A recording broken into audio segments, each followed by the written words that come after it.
Sa kanilang inilabas na pastoral letter ay nanawagan si CBCP President at Caloocan Bishop Pablo Virgilio David sa taong bayan na makiisa sa gaganaping botohan at ipahayag ang kanilang mga sarili sa isang magkatarungan, magalang at mapayapang paraan. Dito hinikayat niya ang bawat isa na pagmalasakitan ng ating bansa sa pamamagitan ng pagboto ng tama. Kinakailangan kasi anya ang unti-unting pagbabago sa political culture ng Pilipinas dahil kung pananatilihin daw kasi natin ang negatibong pananaw sa politika ay hindi tayo aani ng positibong resulta. Binigyang din ni Bishop David ang kahalagahan ng boto dahil ang kapakanan daw ng bayan ay responsibilidad ng bawat isa kung kaya't umaabot pa anya sa puntong binibili ito o di kaya ninanakaw. Sa oras daw kasi na nagbenta ang isang tao ng kanyang boto ay nangangahulugan ito ng pagsuko natin sa kanyang kalayaan at kinabukasan. Sa naturang liham ay ipinaalala din ng CBCP na ang pagsasamantala raw sa karukhaan at kahinaan ng mga tao para makakuha ng mga boto o isulong ang makasariling interes ay isang malaking pananagutan sa Diyos. Ngayong papalapit na ang halalan ay mas lalo pang hinihikayat ni CBCP President ang publiko na gamitin ng laser test na nangangahulugan ng lifestyle, action, supporters, election conduct at reputation sa pagtukoy kung sino sa mga kandidato ang mas inuuna ang kapakanan ng bayan kaysa sa kanilang pansariling interes. Samantala, nilinaw din ng bishop na walang anumang batas ang nagbabawal sa simbahan o kahit na anong relihiyon na magsalita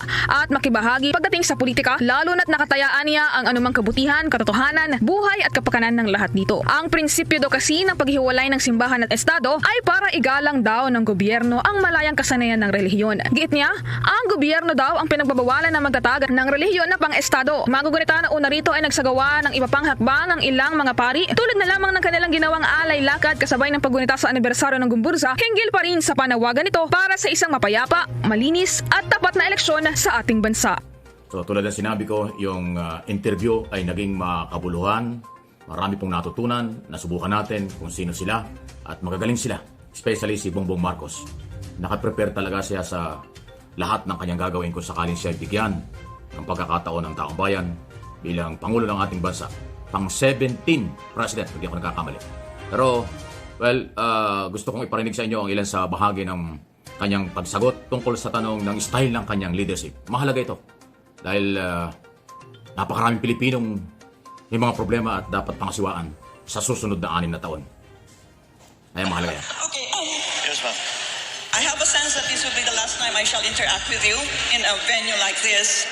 So, let me introduce something which I have tested in my class on elites in politics.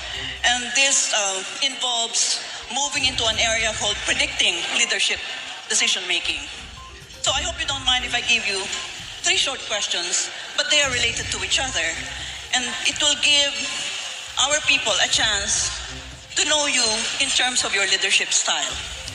The first question is, do you think that you're basically an optimist rather than a pessimist? Number 2, do you think you are basically a high-risk taker rather than a low-risk taker? You'll notice the 2 are related. And the third question is, do you think you are Machiavellian? Well, the first question is if I'm an optimist or a pessimist. I'm essentially an optimist. And the reason I'm essentially an optimist, because especially when we talk about the country, we are optimists. I am optimistic because our biggest asset is the Filipino people. And I try to be very objective about it, ma'am. I have traveled all over the world. I have not met a better people than Filipinos in every possible. Am I a risk taker or not? When it comes to national issues, I tend towards the conservative only because a mistake will cost so much suffering to so many people. In other words, you have to be very careful with the decisions you make. And it's not something that you do offhand. You think about it very hard. You talk to as many people as you can.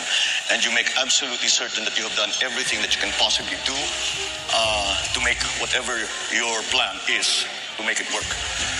Am I Machiavellian? Well, I've studied him quite thoroughly, and I know very many Machiavellians in my life. But Is it Machiavelli in terms of taking every means to produce an end, not the other Machiavellian, the bad Machiavellian? Well, certainly, we have to be aware of everything that is going to help whatever it is that you are hoping to achieve. And on a national scale, that means you have to understand very well what the situation is on the ground. Ganito kasi ang sitwasyon ng mga tao, ito na ngayon sila. Nasa gitna pa ng pandemya, walang trabaho yung mga yan. Maasa pa rin yan sa tupad, sa IX, etc. O paano tayo lalabas niyan? Where will what are the other countries doing? Kailangan maging maingat So I suppose in the same sense, as you say that these questions were related, it's a way of being careful and being very, very knowledgeable about what are the things that have to come into play so that you will achieve success, whatever that success, however you define that success. So in that sense, yes ma'am, I am a Machiavellian. Yeah, thank you. In future, Well, if you have... yan po ang question ni Professor Carlos ay Ferdinand Bongbong Marcos Jr. At kaya ko pinarinig sa inyo yan. Yan po ay nangyari nga sa SMNI presidential interview. At napakaganda po ng mga sagot. At yung yung style ng leadership, mahalaga yan eh. So nakita naman nyo kung paano sinagot. Maganda po yan. Ibig sabihin, hindi pwedeng pabigla-bigla, may pag-aaral, may pagsusuri, malalim ang mga panghugutan. At yan ang kailangan natin. Sa akin pong muling pagsusuri, mula pa kahapon hanggang ngayon doon sa nangyari sa interview niyan.